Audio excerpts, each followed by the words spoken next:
Hey, everybody, welcome back to another episode of After Wine School. I'm the resident wine nerd. My name is Keith Wallace, and I'm here with my absolutely favorite fermentation freak, Alana Zerbe. Thank you, Keith. I do. I love fermentation. Absolutely. We're going to pay homage to that. Why do wines smell like they do? Mm-hmm. Why does my wine smell like banana? Why does it smell like a semi-arid trucker doing a lap around the high school? Whatever it may be.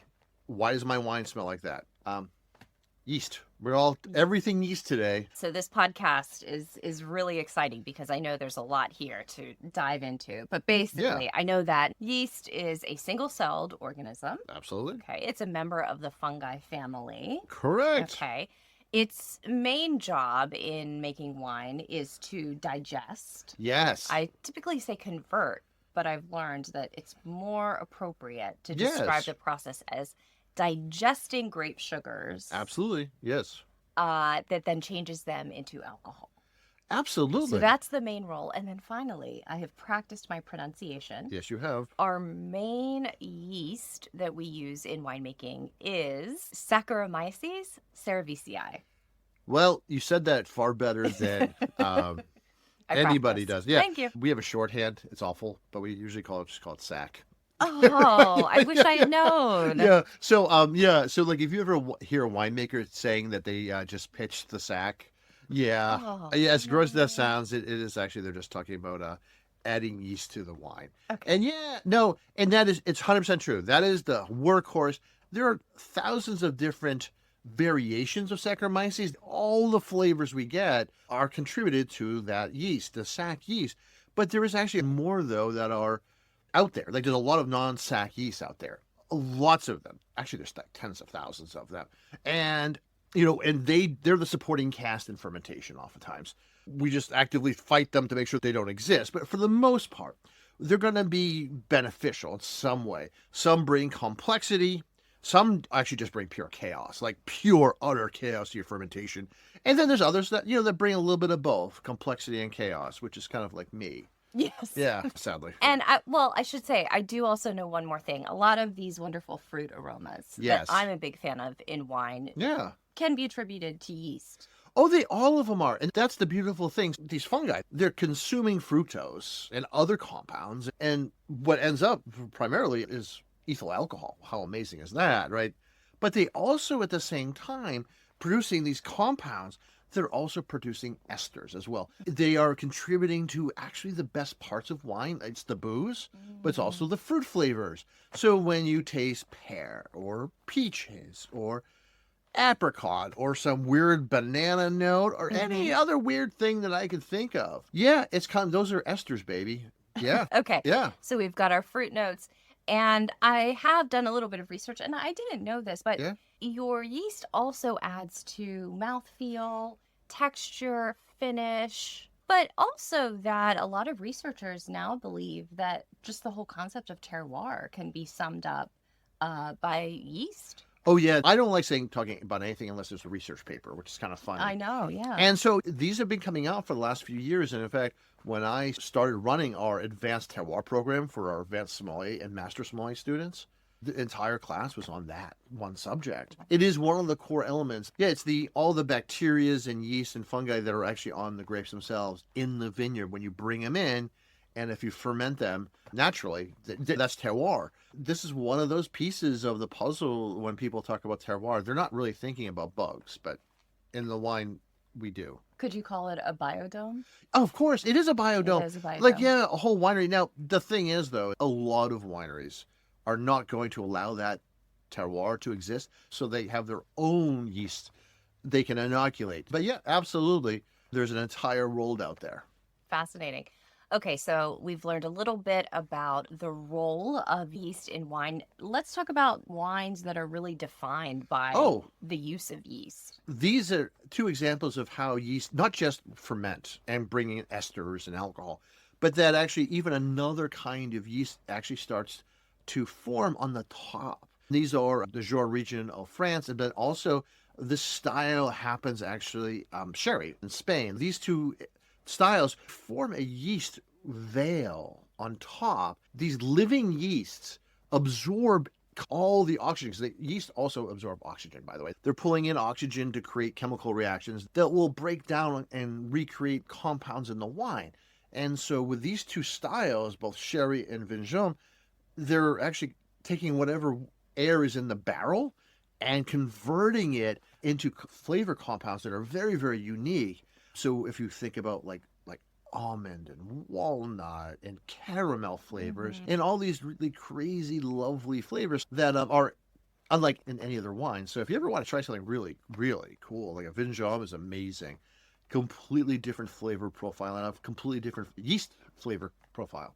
So that's living yeast. Yes. I do know that our dead yeast cells, our spent yeast cells, Yes. actually are a huge contributor into one of our favorite wines, which is champagne. Oh, it is. And the character that you started to talk about there, the nuttiness. Yeah. That's one of the characteristic aromas. Oh, yeah. That comes from allowing the wine to rest on top of those yeast cells for an extended period. And so Absolutely. That's where we talk about those wonderful bready notes Yes. and nutty aromas. The fancy way to refer to those are autolytic aromas. It is. And the process of that exposure to those cells is called autolysis. So 2 words to know, in addition to sac, that make you sound really professional. Yeah. Don't say I love the sac in this wine. Don't say that. That's not cool. No. Yeah. So Keith, let's talk about the role of temperature, because I find this fascinating. Temperature, Absolutely. It plays such a big role in how we enjoy wine, but also how we make wine. And it's the innovations in this area in the 20th century that really advanced winemaking technology to such a point that, you know, we can enjoy a wide variety of like white wines that taste really fresh and energizing. And that wasn't typical in the past. That is so true. Can I just go back 1 second? Oh, please. I would like to go, because as you were talking about autolytic flavors, I just really wanted to stress how to tie in like all the interesting things you were talking about. Because when you were talking about earlier about like texture, that's actually autolytic flavors and compounds. And when you're talking about it, I want everyone to imagine when they think about, because autolytic flavors, it's just like, it sounds very chemistry, and it is. But what is that? It's actually the yeasts, these single cell organisms are breaking apart. They're breaking apart into actually little bits of like sugar and carbohydrates. That's what they're built out of. And so they break apart, and that's actually what brings us those textures. So that's one of the main things is like, if I'm a winemaker, one of the things I want to do is I'm going to actually roll my barrels while they're aging so that all those yeast cells, all the autolytic pieces of yeast, those billions of pieces, rise up into the barrel, and actually they're actually introduced back into solution so they become part of the wine. Yeah, and that's where you're getting like so much. The yeast do so much for us, not just the booze, the fruit flavors, but also so much of the structure of wine is how yeast function. So I think it's awesome. You know, it's the circle of life, you know, whatever, you know, kumbaya. But something that it really needs to do its job is the right temperature. Exactly. Thank you for bringing me right back to what's actually a really key point. And you're right about that. Temperature matters. The thing is, yeast have to be warm enough to actually do their job. If they're too cold, they can't process sugar. But they want to go hot. They really want to drive. They want to always pump it because they want to eat as much sugar as possible. You got to think of like that, you know, they're just like, you know, it's just like me with a candy bar, right? They're teenage boys. They are. They want to go fast. Oh, yeah. Eat candy. Yeah, it's just like imagine throwing like a 14-year-old boy into a candy shop and say, go. Right? And they're going to eat as much as possible all at once and then get really sick and then stop. And that's what you don't want. What you really want to train those 14-year-old boys to do, in this analogy, this is a creepy analogy for me to say, is actually keep them on task, right? So that you want them to eat the sugar but not ever stop. Keep on going for weeks on end. Not just like have a binge for a day, because they'll binge. And what would happen though if these yeast binge, and they actually would heat up so much that they would actually probably die off. So really what we need to do here is keeping those temperatures at that cool, long, slow. We get really complex flavors, really beautiful, complex flavors. There's a lot of flavors you can get if the temperature rises up, because there's sugar compounds. If they're not properly broken apart, you won't get these flavor compounds inside them.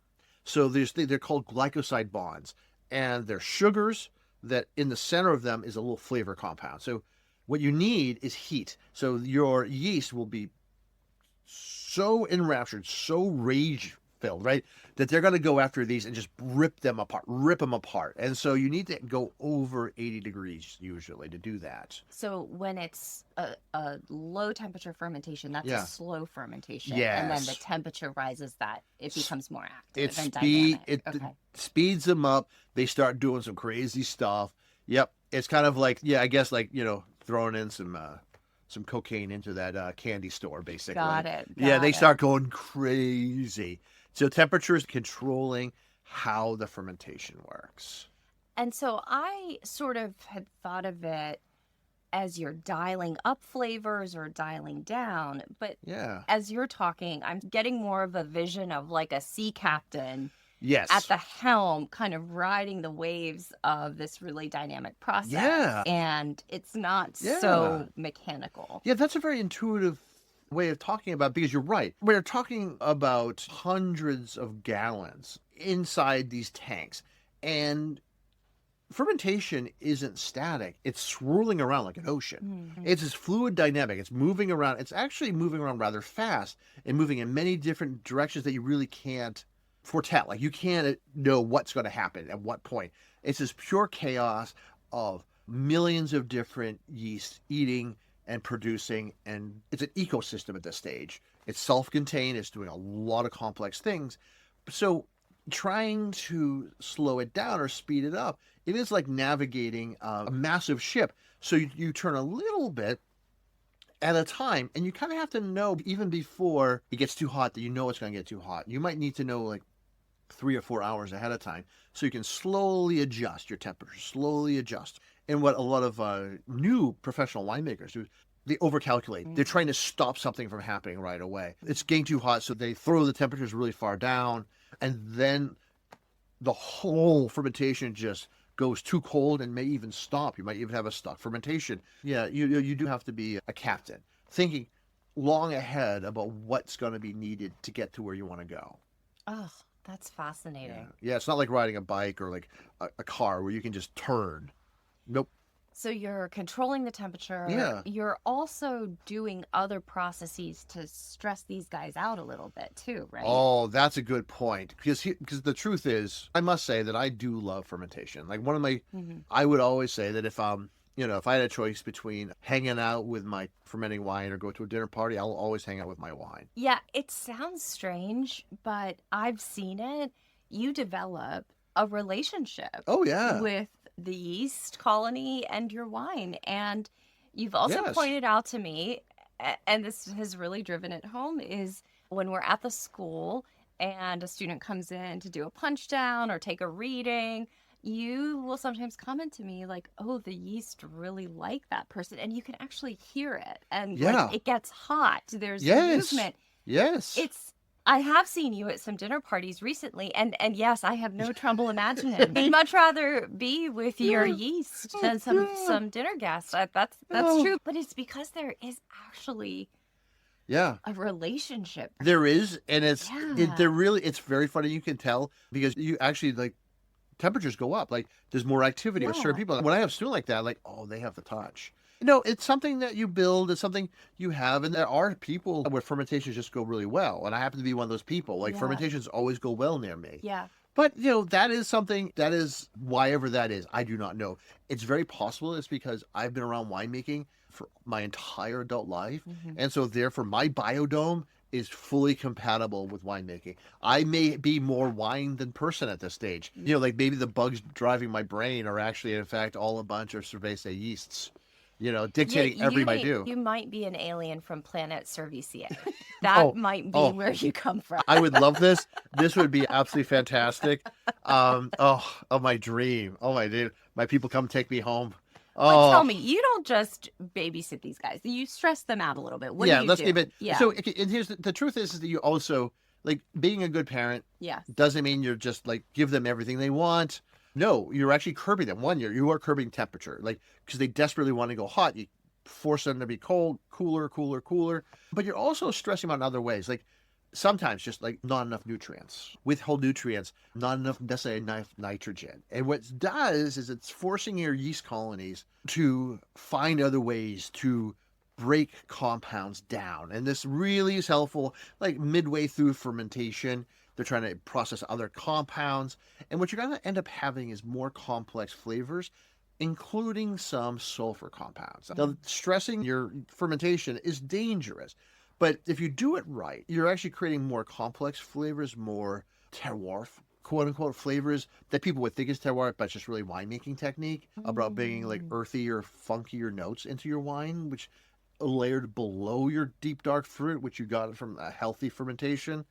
But it's problematic too, because if you go too far, you can get cabbage notes or rotten egg notes in your wines. And then you have done the unforgivable and you've destroyed your entire batch of wines. So it's really this stressing process. Yes. That you see the results in fine wine. Like you're actually tasting that craftsmanship in a way. Absolutely. Relationship with the yeast and fermentation is very, very fraught. Yes.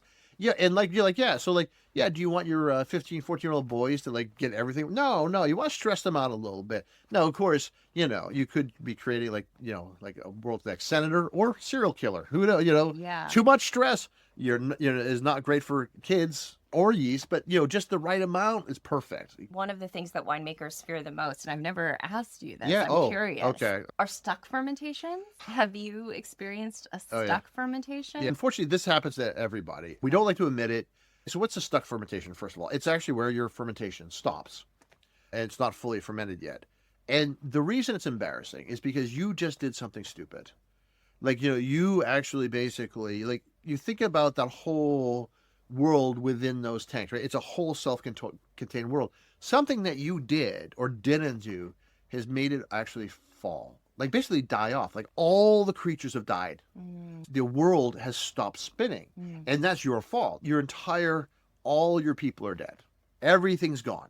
So what you have to do is actually to restart it is that you can't use a similar yeast. You're going to have to actually start a whole new fermentation, oftentimes with something like mega purple, like some grape concentrates and water, and start a whole new fermentation with a yeast strain that will jumpstart the fermentation, start doing it again, but it won't be bringing good flavors. So the yeast that you had in there, which we're going to bring out beautiful, complex flavors, are all dead now. So now the only thing you can do is actually make a substandard wine from that. And everything that's happened because of that, it's been sitting, it's not fermenting, so you have volatile acid, maybe even some thiols, maybe some acid. Whatever you have to do now is all repair. And as a winemaker, if you're having to fix things, you're a failure. And you feel that deeply because your only job, like I love yeast. Every winemaker loves yeast. We love in wineries when everything's fermenting. It's just the best moment. The best smell. Everything about it is fantastic. Yeah. It's full of life. It's full of an unknown kind of life. It's very foreign to us, but also reacts to us. And we love everything about it. So if you fail, that's just very embarrassing. And it's because you did something really dumb or didn't do something. You can taste it.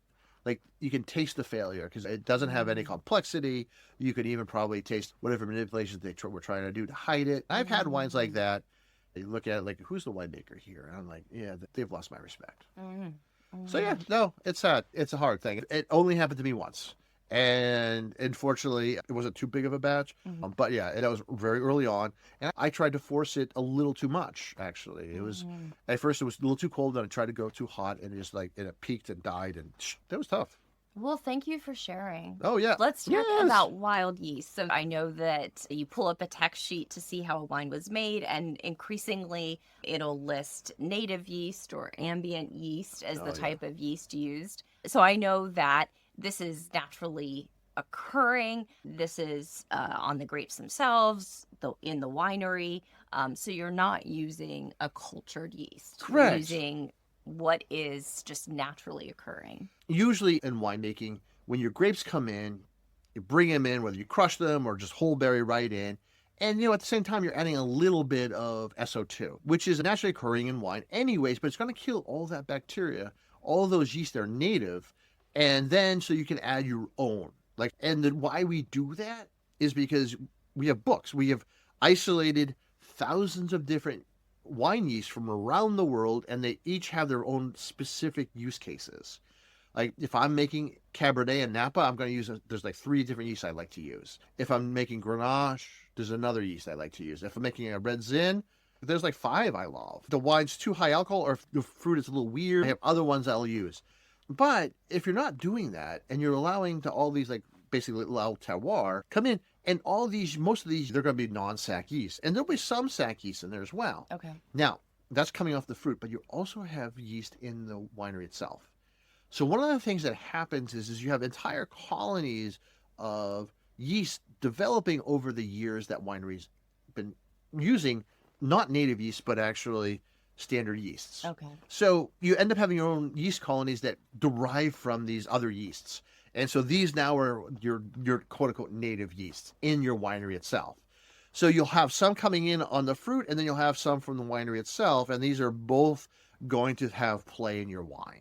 So that mix of non-Saccharomyces yeast and Saccharomyces yeast, you want me to tell you how that works? Because it's very confusing. And this is where that whole things that contribute and some things that are evil that kind of come in and play here.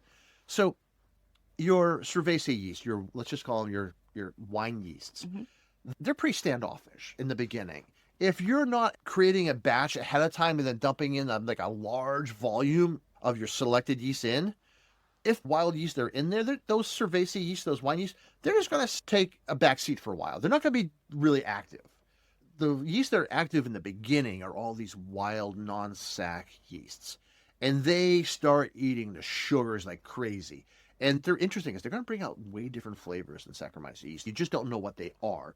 Some of them are going to really bring in like that, oh, hey, it's a secondhand sock day, or it just might be pineapple or synthetic banana flavors, whatever it may be. They're going to bring in a lot of chaos agents right there, up until about 5% alcohol. Now, as it hits up 5% alcohol, they start dying out because they don't thrive in alcohol solutions. So once they're there, like they start dying out. And this is where the Saccharomyces yeast, which has been hanging out, gaining larger and larger populations, and they're now going to start taking control. And because they're resilient up till around 15-16% alcohol, and also they start pumping out themselves sulfur compounds, which will kill off all the other yeast. So they gain massive domination. They become truly like the last existing colony of yeast within that wine, and they'll take it all the way to the end. So if you have a natural wine and it's 13.5% alcohol, and it tells you on the text sheet made with native yeast or wild yeast or ambient yeast, to get to that alcohol percentage, though, there had to be some sac yeast in there. Exactly. There's some Saccharomyces yeast. It has to be. And then the Saccharomyces yeast that's wild. Some of them are coming from the winery itself because they've been making wine and there's billions of yeast cells just thriving. And then probably some Saccharomyces yeast that were on the grapes themselves. A lot of wineries now will actually isolate a specific wild yeast that is very beneficial in their own winery, and they'll send that to a lab. And that lab will actually grow that specific yeast to a population that you can now add back. So you can say it's a wild yeast because technically it is. And so that's possible. Now there's something else we do. So what if you want all the benefits of a wild fermentation, but you don't want any of the risks? They now grow and produce very specific non-sac yeast that you can actually add to your wines. I actually do this, especially with my young winemaker students. I'll add non-sac yeast that has actually been grown and isolated. And what it does is it helps your fermentation in the beginning. Especially if you're not going to crush your grapes right away, you add that, it'll start the fermentation process up to around 5% and prevent any volatile acids or any weird fermentations to happen. So natural winemaking has progressed to such a point that you can be a natural winemaker and not be a natural winemaker at the exact same time. That's fascinating. Now, I know you have a story about using wild yeast. Oh, God. Okay. One of the reasons why I am not a wild yeast fan is because of this one trial I did a long time ago. This was decades and decades ago, but what I did was a trial, and winemakers do trials all the time.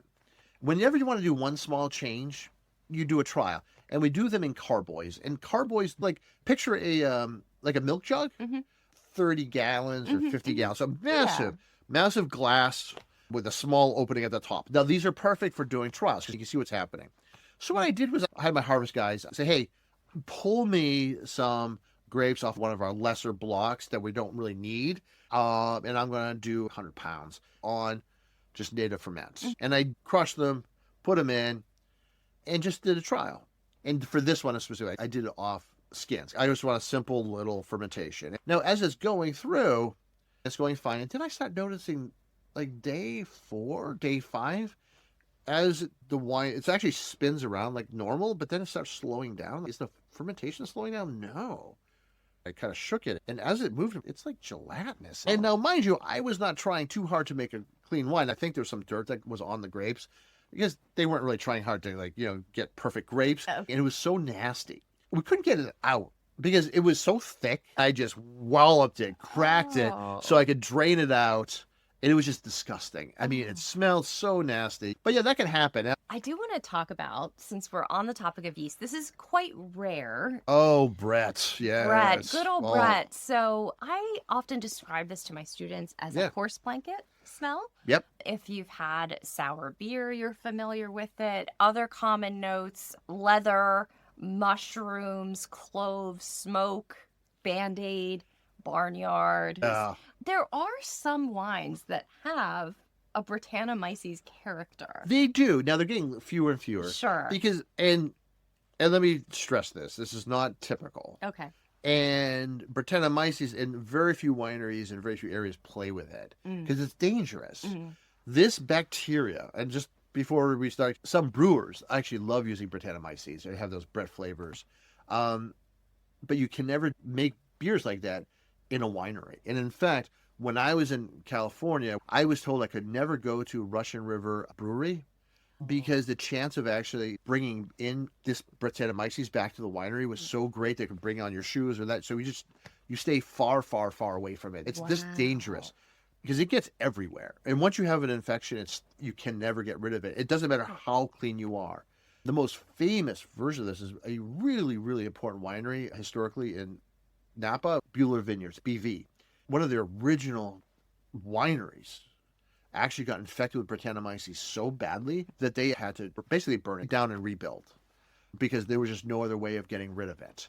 That's how serious it is. There are wine regions that actually do traditionally play with it. For instance, some winemakers in the Rhode Valley, specifically in Châteauneuf-du-Pape, and a little bit in the Northern Rhone as well. Well, and those are very distinctive. Too much of it will end up smelling like you say horse blanket, I say a porta potty on fire. Okay. Evocative. It's really that. But also like in natural wines, a lot of natural wines, whether they intend to or not, you can get some Brettanomyces notes.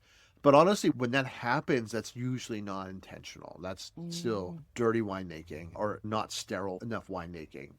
Very few really want too much of that. But yeah, it's really impressive when somebody uses it properly, though. Properly means it adds complexity, some depth, some little more character. Yeah. That little bit of stress, that little bit of complexity, that little bit of danger, is actually really delightful as a layer. But if it's too much, like the tall, dark, dangerous stranger versus a serial killer, a little bit of it actually adds a little bit of mystery to the wine. Okay. Great, Keith. Yeah. Awesome. So I think we're ready for a little lightning round. I love when we do these. All right. I'm going to throw out at you a style of wine. Okay. And I'd love it if you could read to me or divine the yeast character. Oh, okay, great. So yeah, I know you love this because you get to actually pepper me with questions, and I get to look like an idiot in front of our millions of viewers. Hardly. All right, let's do this. All right. Let's get started. One of my very favorite wines. Yeah. Muscadet. Yes, easy one. Lees aging. The lees, as they autolyze, they break apart, giving it this nutty, a little bit creamier note to a wine that otherwise would be incredibly astringent and tart. Fascinating. I could have answered that one, but you did it much better. Oh, now this is for you. Okay. Oregon Pinot Noir. Native ferment Oregon Pinot Noirs. You oftentimes will get, if they're native yeast, tend to bring a wild strawberry, not a fresh strawberry, but a wild strawberry note, as well as sometimes bringing a little bit of wet earth into the mix. Really? Yes. Yeah. I did not know that. What about Rioja? Oh, Rioja. All right. Here's where we get a little bit of the Brett, actually, sometimes when they're really old, the old style, and specifically if they're using like old American oak barrels, they're porous and not properly cleaned. Old style, absolutely amazing. Leather, and sometimes even like a Slim Jim, like dried meat note to it. And that's also, yeah, so those are the sometimes Brettanomyces, but also they can pull that off even without Brett. Okay, finally, let's wrap up with Chablis. French, white Burgundy, that's bright, fresh, and clean and clear. They get those really incredibly clear, beautiful, austere notes by using standard industry yeasts. Really? Definitely not native yeast on Chablis. Keith, I have learned so much. Good. Thank you. Well, it's my pleasure. It's always fantastic. I'm glad we get to talk about yeast. It's a geeky subject, but I think people are walking away with some really good information. And I love talking about this. But anyways, so I do have an ask though for everybody. Now that I'm finished talking about yeast for like 40 minutes, my recommendation is if you find things like this fascinating, you should take classes, specifically with the National Wine School, whether it's online through their awesome online program, but also through National Wine School's offerings at universities and at the finest wine schools in America. And I have an ask as well. You mentioned earlier Mega Purple. Yes. If folks are curious about what that is exactly, go ahead and listen to our episode. WTF is in my wine. Yeah, We that's cover right. that. And there's also some great stuff in the back catalog, wine myths, rules you can break, etc. And if you happen to be in the Philadelphia area, please come by the Wine School of Philadelphia and catch a class with either one of us. We're both entertaining. Keith swears a lot more in person. If you want a lot of F-bombs dropped into a wine class to make certain people laugh and other people really uncomfortable, you'll probably really enjoy it. I love teaching wine. We love having students come and give us feedback. If you enjoyed this, please rate, review, and subscribe. You can leave a comment for us in the notes. Otherwise, we will talk to you next time. Thanks, everyone. Absolutely, guys. Cheers. Cheers.